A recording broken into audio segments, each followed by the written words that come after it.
আসসালামু আলাইকুম স্যার। ওয়ালাইকুম আসসালাম। কেমন আছেন স্যার? এই তো আলহামদুলিল্লাহ কি স্যার। করতেছেন আপনি? এই তো আমি ইলাস্ট্রেটরের মাধ্যমে ফ্লাওয়ার ক্রিয়েট করার চেষ্টা করছি। আমাকে একটু দেখানো যাবে কি? অবশ্যই। একটু দেখান তো।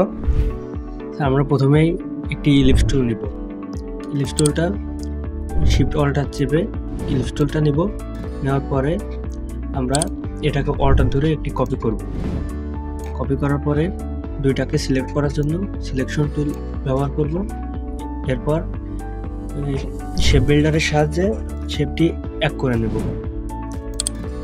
তো প্রথমে এক করে নেওয়ার পরে দুই সাইডের এই দুইটা বাদ দেওয়ার জন্য আমরা অল্টার প্রেস করে এই দুইটা কেটে দেব। ফ্লাওয়ার শেপ দেওয়ার জন্য এটাকে রোটেট টুলের মাধ্যমে ঘোরাবো। এই জন্য অল্টার চেপে এখানে ক্লিক করব। করার পরে আমরা যতটুকু ঘোরাতে চাই ততটুকু 30 ডিগ্রি তো ঘুরিয়ে নিব। তারপরে এটাকে কপি দেব এবং এরপরে কন্ট্রোল ডি প্রেস করলে ফ্লাওয়ারটা ক্রিয়েট হয়ে যাবে। এটাকে আরো আকর্ষণীয় করার জন্য আমরা গ্রেডিয়েন্ট টুলে যাব। গ্রেডিয়েন্ট টুলে গিয়ে আমরা এটাকে একটু কালার দেওয়ার চেষ্টা করব।